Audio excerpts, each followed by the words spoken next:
Un encontronazo inesperado entre el presidente chileno, Gabriel Boric, y el famoso periodista peruano, Jaime Bailey, se ha vuelto viral. Durante un acto público, Bailey supuestamente lanzó un comentario despectivo contra Boric. La respuesta de una sola frase por parte del presidente dejó al público en shock y cambió el tono del evento al instante. Este intercambio no planeado ha encendido las redes sociales, dividiendo opiniones en toda América Latina. Todo comenzó en una tranquila mañana durante la Cumbre por la Verdad y la Democracia, celebrada en el Centro Cultural Gabriela Mistral en Santiago. Gabriel Boric llegó con paso firme, vistiendo una camisa blanca sobria, sin escoltas visibles, despertando una silenciosa admiración entre los presentes. En la sala se encontraban figuras políticas, expresidentes, ministros, periodistas internacionales y líderes sociales. El evento se anunciaba como una cita no partidista para debatir sobre la transparencia y el liderazgo ético. Pero bajo la superficie diplomática se percibía tensión. En el extremo opuesto del escenario se encontraba Jaime Bailey, con su característica sonrisa irónica y una mirada fija sobre Boric. El presidente lo notó, pero se mantuvo sereno, usando la calma como su escudo. Al ser llamados por la moderadora para una fotografía simbólica, Bailey se acercó con aparente cortesía y le susurró al oído: «Sigue siendo el títere de los universitarios, ¿eh?». Boric se quedó inmóvil por un segundo. Nadie más lo escuchó, pero él sí.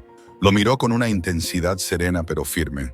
Con todo el auditorio observando y la transmisión en vivo en marcha, Boric se giró lentamente hacia él y respondió con una voz tranquila, pero cargada de fuerza: «Al menos yo no manipulo firmas para beneficiar a mis amigos con dinero público».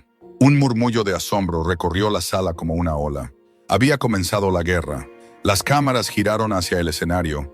Algunos periodistas dejaron caer sus libretas. La tensión se cortaba con el aire. Jaime Bailey parpadeó. Claramente no esperaba una respuesta así.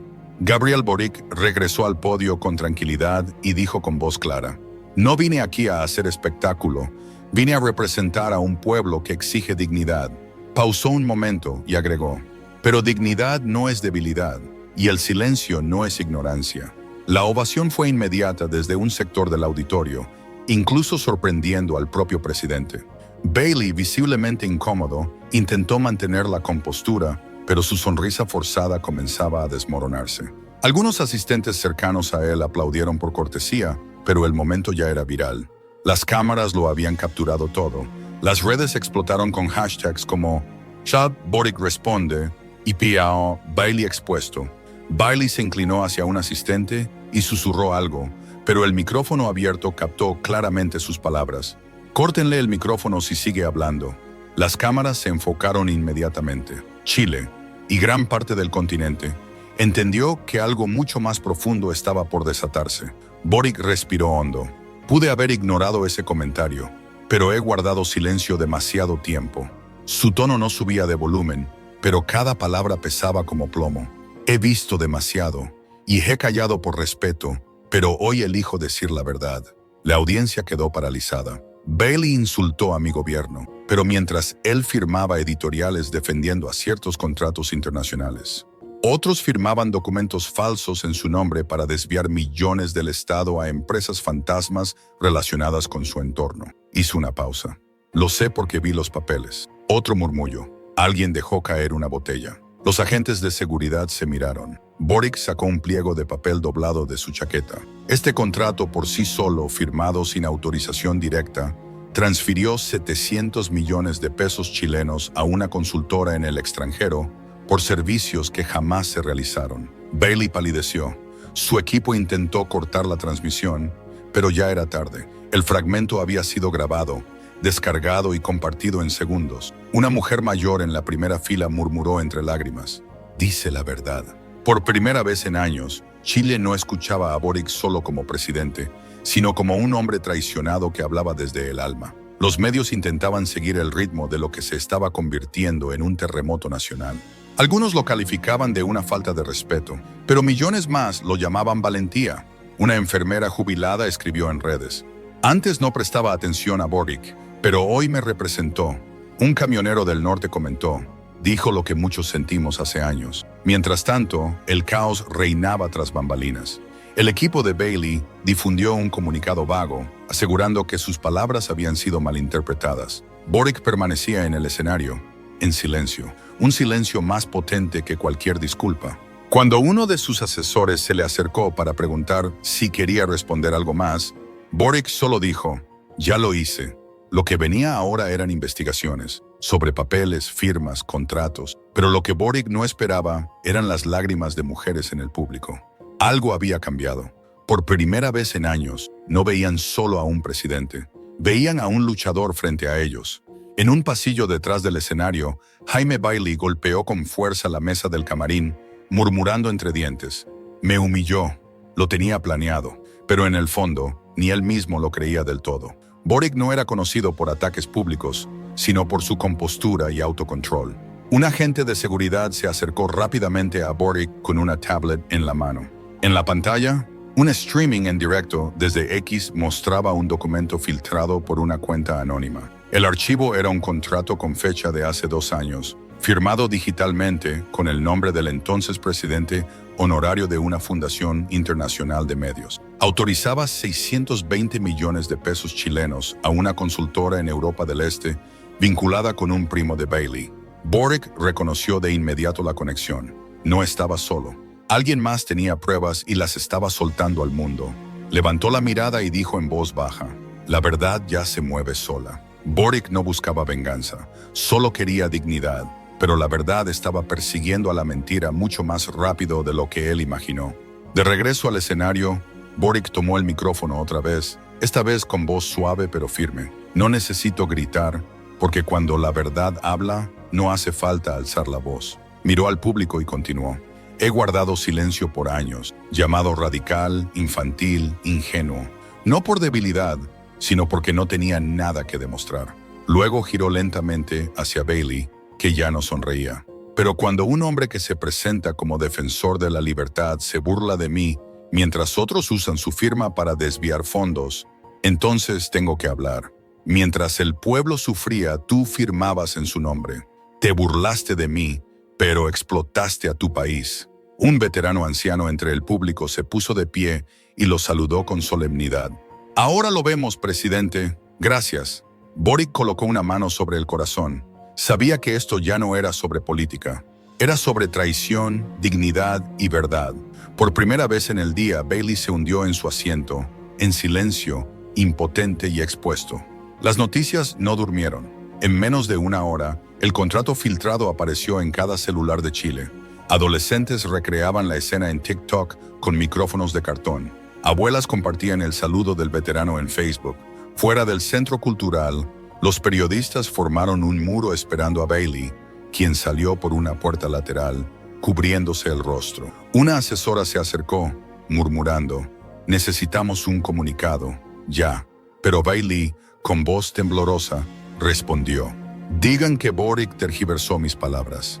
Demasiado tarde. La bandeja de entrada del equipo de prensa ya estaba saturada con nuevos documentos mostrando más contratos firmados con autorización dudosa. Adentro, Boric permanecía sereno. Agradeció al equipo, abrazó a una pasante que temblaba de emoción y le susurró, primero la verdad, después la sanación. Mientras caminaba hacia su auto, extraños le gritaban desde las veredas, «Creemos en ti», y desde un grupo de mujeres, «Gracias por todas las esposas silenciadas». En su teléfono, un mensaje de texto de su hermana le esperaba. «Mamá está llorando de orgullo. Papá estaría igual. Te vemos, Gabo». Una lágrima cálida resbaló por la mejilla de Boric. No solía mostrar emoción en público, pero esa noche Chile vio algo puro, real y humano, y la tormenta recién comenzaba. El Congreso convocó a una sesión extraordinaria para la mañana siguiente.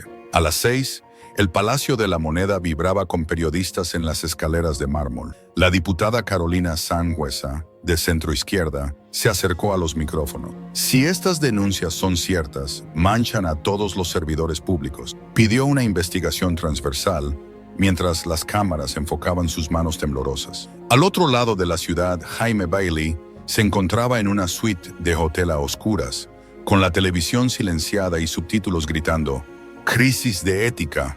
Su abogado hojeaba documentos, murmurando, «Las firmas coinciden con las fechas del autopen». Bailey murmuró con la mirada perdida. Solo intentaba protegerlos.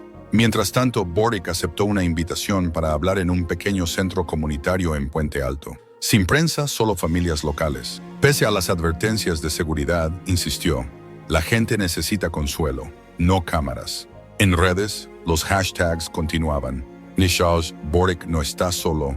Ash Bailey Gate, verdad. Primero influencers lloraban en transmisiones en vivo, contando sus propias historias de jefes abusivos y engaños institucionales. Boric se había convertido en un símbolo más grande que la política. La voz contra la corrupción silenciosa. Al mediodía, la periodista veterana María Vázquez consiguió una entrevista exclusiva con Boric en una biblioteca soleada de Ñuñoa. ¿Por qué ahora?, preguntó ella. Boric entrelazó las manos. Porque el silencio también puede ser traición. Reflexionó un segundo antes de añadir. Amo a mi gente más que a mi comodidad. María deslizó una carpeta hacia él. ¿Usted filtró los documentos? Él negó con la cabeza. La verdad encuentra su camino. Suspiró y dijo suavemente. Ver a Bailey sonriendo junto a quienes sabían lo que hacían, me partió el alma. En otro rincón de Santiago, Jaime Bailey veía la entrevista en silencio absoluto. Cuando María Vázquez le preguntó si Boric podría perdonar una disculpa pública de parte de Bailey, él respondió en voz baja. Perdonar es fácil, confiar de nuevo es otra historia. Un brillo se asomó en sus ojos. Millones de personas que veían la entrevista sintieron lágrimas propias asomar. Al terminar, María solo extendió la mano y la apoyó suavemente sobre la de Boric, un gesto silencioso, capturado por las cámaras. Incluso sus críticos más duros no pudieron evitar conmoverse. En ese instante, Chile entendió que esta historia ya no trataba de colores políticos, sino de promesas rotas. Boric permanecía solo en su despacho cuando su celular vibró. Era una llamada de la expresidenta Michelle Bachelet. Saltándose los saludos, dijo, vi cada segundo, Gabriel. No defendiste solo tu nombre, defendiste la verdad. Estoy orgullosa. Él apretó los ojos un instante, conteniendo la emoción, y murmuró, no lo hice por orgullo. Lo hice porque era necesario. Jaime tal vez intente algo más, advirtió. Tiene aliados que sabrán cómo torcer esto. Lo sé, respondió ella, pero Chile ya vio quién es él, y también te vio a ti.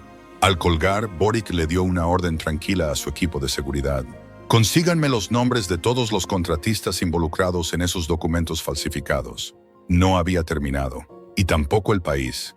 Esa tarde, una exfuncionaria del Ministerio Secretaría General de Gobierno, Natalia Rivas, rompió su silencio en una entrevista en vivo. Con las manos temblorosas y lágrimas en las mejillas, confesó. Serví durante 2 gobiernos. Admiré a Jaime Bailey una vez, pero lo que vi el último año me rompió. Sacó un antiguo pendrive del bolsillo y lo sostuvo ante las cámaras.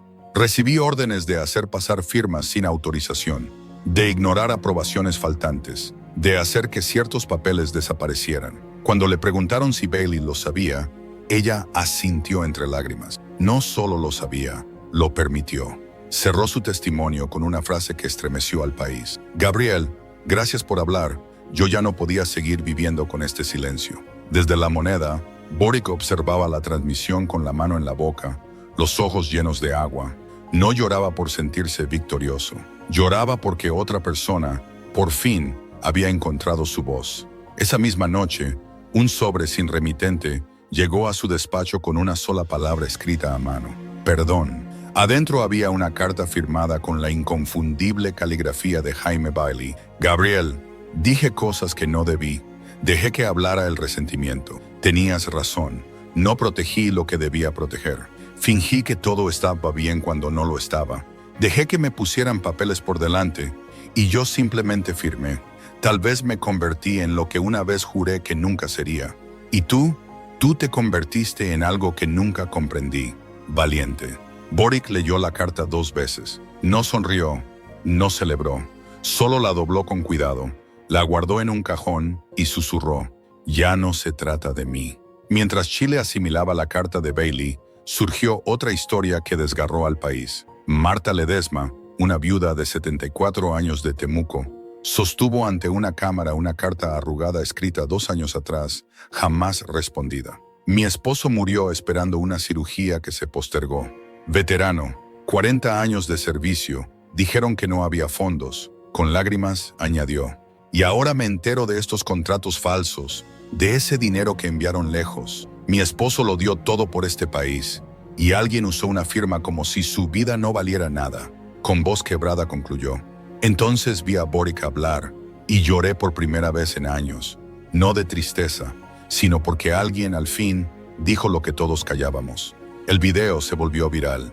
Personas que nunca antes se interesaron por política comenzaron a prestar atención. Dentro de La Moneda, Boric colocó un expediente sobre el escritorio de un alto asesor y dijo: «Quiero que leas esto, cada palabra». El documento revelaba información sobre Catalina Urrutia, una contadora del Ministerio de Hacienda que murió en un supuesto accidente automovilístico días después de alertar sobre las firmas irregulares. Había enviado correos, había avisado. Luego, desapareció. Esa noche, Boric habló en una vigilia transmitida por varios canales nacionales. Sin gritar nombres ni levantar la voz, pronunció: «Catalina Urrutia no fue un titular, fue una heroína que merecía volver a casa». Una lágrima resbaló por su mejilla. No la secó, porque esa lágrima decía más que cualquier discurso. En un rincón oscuro de un hotel de Providencia, Jaime Bailey vio la vigilia con una mano cubriéndose la boca. En todo Chile, la gente salió a las plazas, no con rabia, sino con duelo. Veteranos sosteniendo banderas dobladas, enfermeras con fotos de pacientes, familias con carteles que decían: «¿Dónde está el dinero?». En La Moneda, su hermana le dijo: «Gabo, lo estás cambiando todo». A lo que Boric sonrió suavemente y respondió: «No, es la verdad». Mientras tanto, correos electrónicos filtrados del círculo íntimo de Jaime Bailey revelaban caos, asesores culpándose unos a otros, eliminando archivos, discutiendo estrategias de control de daños. En uno de los mensajes más alarmantes se leía: «Jamás nos dijo que Boric tenía pruebas». Al mismo tiempo, una cuenta anónima publicó un contrato farmacéutico firmado por Autopen, mientras un ministro clave estaba sedado en un hospital. El valor del documento, más de 1.200 millones de pesos. El escándalo crecía sin control. En Rancagua, un niño de 10 años llamado Matías dibujaba una bandera junto a un monito de palitos con la palabra papá. Las lágrimas le caían por las mejillas. Cuando su profesora le preguntó si estaba bien, él asintió con la cabeza y susurró: «Me dijeron que mi papá murió por la patria, pero le mintieron». Esa noche, su madre, viuda de un carabinero caído en servicio, compartió la imagen en redes con el mensaje: Mi hijo perdió a su padre en una misión. Esperamos meses ayuda del Estado. Ahora sabemos por qué nunca llegó. Esos contratos falsos nos robaron tiempo y nunca lo recuperaremos». Boric vio la publicación desde su escritorio. Lloró en silencio antes de decirle a un asistente: «Consígueme la dirección de esa escuela. Quiero escribirle personalmente». Ya no estaba revelando cifras. Estaba descubriendo corazones rotos. Antes del amanecer, el equipo de Bailey anunció que daría una declaración pública a mediodía. No sería un mitin ni una defensa, sería una súplica. Frente a un podio de madera, con las manos visiblemente temblorosas, Jaime Bailey empezó: «Dejé que hablara la rabia en vez de la humildad. Me burlé de alguien que no lo merecía y guardé silencio mientras se hacían cosas que jamás debieron ocurrir». Cuando le preguntaron si había usado el Autopen conscientemente, cerró los ojos y admitió: «Sí». Y luego añadió: «Pero no fui el único. Otros más fuertes que yo me convencieron de que era por el bien del país, que el presidente lo habría aprobado». Concluyó mirando a las cámaras: «Lo siento, Gabriel. Me burlé de tu fuerza, cuando en el fondo yo nunca tuve ese tipo de coraje». Desde La Moneda, Boric observó la transmisión y susurró: «Ahora puede comenzar la sanación». Esa noche Boric regresó al mismo escenario donde todo comenzó. La sala estaba repleta. Su voz era suave pero firme. No quería que esta historia tratara de venganza, comenzó. Solo quería que la verdad volviera a importar. Mirando al público lleno de lágrimas, dijo: «Algunos dicen que soy solo un joven idealista, solo un expresidente estudiantil, solo otro político más». Y alzando la mano hacia una silla vacía a su lado, añadió: «Esta silla es para cada madre que esperó, cada padre que murió sin entender, cada niño que dibujó una bandera junto a una figura llamada papá». El llanto estalló en la audiencia. Boric dejó caer una lágrima y declaró: «No soy un títere, soy un hombre que vio cómo el silencio destruyó demasiadas vidas. Y hoy, ese silencio termina. El público se levantó en una ovación emocional, como si todo un país finalmente pudiera exhalar. Esa misma noche, una enfermera llamada Elena se quedó tras su turno para completar una tarea. Una colega le mostró el discurso de Boric sobre la silla vacía. Elena se congeló. Recordó a su propio padre, un excombatiente que murió durante la pandemia, esperando atención médica que nunca llegó. Se sentó sobre un carro de suministros y rompió en llanto. Años robados, momentos perdidos. Luego caminó al cuarto de descanso y clavó una nota en la pared. Gracias, Gabriel. Ahora sí puedo llorar por él. Ya no estoy sola. A la mañana siguiente, 10 notas más acompañaban la suya. El muro del dolor crecía, pero también el de la sanación. Esa tarde, Boric encontró una carta manuscrita sobre su almohada. Era de su hermana. Querido Gabo, nunca supe todo lo que cargabas. Pensaba que solo sonreías, usabas corbata y saludabas. Pero esta noche vi al mundo llorar contigo y ahora entiendo por qué. No solo te defendiste, hablaste por todos los que no podían. Estoy orgullosa de ti. Y cuando digan Boric, espero que piensen primero en lo que hiciste por nosotros. Él sostuvo la carta con los dedos temblorosos y lloró, no por poder, sino por dignidad, por familias, por niños, por la verdad. Al amanecer, un correo privado llegó a su despacho, un sobre sellado con un informe interno del Centro Progresista para la Reforma Social, fechado en 2023. Título: Operación Firma Guardiana, Autorización Estratégica de Influencia. El documento contenía 5 nombres, no solo el de Bailey, también el de un senador querido por sus discursos sobre justicia y protección de los vulnerables. Boric susurró su nombre. No lo podía creer. Esto no era solo un error aislado, era una red, una estructura que había jugado con vidas por mantener el control. Hizo llamadas a docenas de familias afectadas. Quiero verlos esta misma noche. Para las 18:05 horas, el Salón de Honor del Palacio de la Moneda fue transformado, sin cámaras, sin alfombras. Solo sillas para familias, viudas, veteranos en silla de ruedas, enfermeras, trabajadores y aquellos que habían perdido seres queridos esperando atención que nunca llegó. Boric no subió al escenario. Se sentó entre ellos y escuchó. Boric no subió al escenario. Se sentó entre las familias, escuchando una a una sus historias. Un padre mostró una foto de su hijo autista y explicó. Le cortaron la terapia, dijeron que no había presupuesto, pero ahora entiendo que lo redirigieron como si el futuro de mi hijo no importara. Una madre abrazaba la bandera chilena del funeral de su esposo. Murió sirviendo a su país y alguien firmó para quitarle lo que era suyo, con una mano que ni siquiera estaba despierta. Al finalizar la reunión, Boric se retiró hacia una sala lateral. Su teléfono sonó. Número desconocido. Era el senador que aparecía en el informe filtrado. No sabes lo que estás despertando, advirtió. Boric respondió con calma. Creo que sí, y Chile también. Si expones esto, vas a romper el país, amenazó el senador. El país ya estaba roto cuando ustedes vendieron a su gente. Si publicas ese memo, caerán personas que conoces, que trabajaron contigo.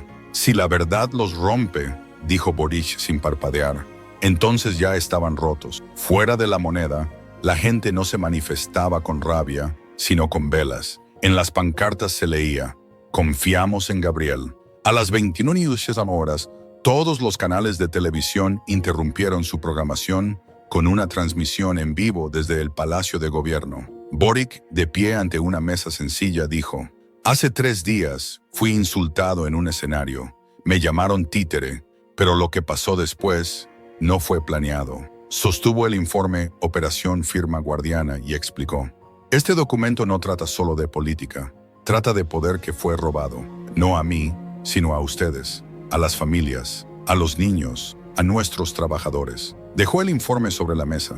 Esto no es venganza, es responsabilidad.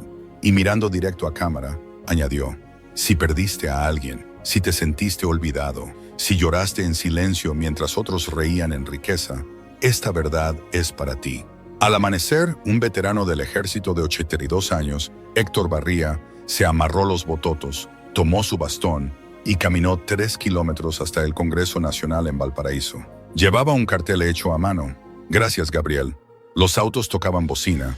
Una joven lo transmitía en vivo diciendo, Este hombre perdió su pensión por uno de esos contratos falsos. No protestó, rezó, y ahora alguien por fin lo escuchó.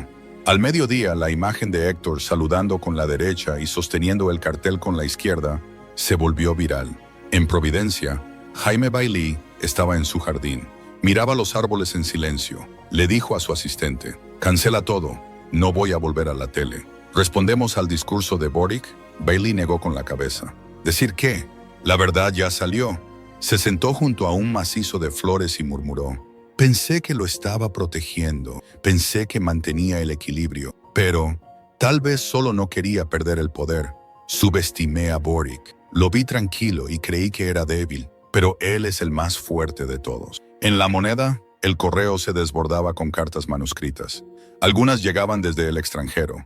Una con crayones mostraba a Boric con capa de superhéroe y decía: «Gracias por luchar por mi mamá. Perdimos nuestra casa, pero ahora sé que no fue su culpa». Una carta desde un centro penitenciario decía: «Cometí errores, pero nunca había llorado escuchando hablar a un presidente. Me recordaste que aún hay gente que cree en la verdad». Boric leía cada carta con cuidado. No veía votos, veía heridas, veía almas silenciadas demasiado tiempo. A la mañana siguiente, el Congreso se reunió en sesión extraordinaria para debatir la ley de transparencia presidencial que prohibía el uso encubierto de firmas automatizadas en actos de gobierno.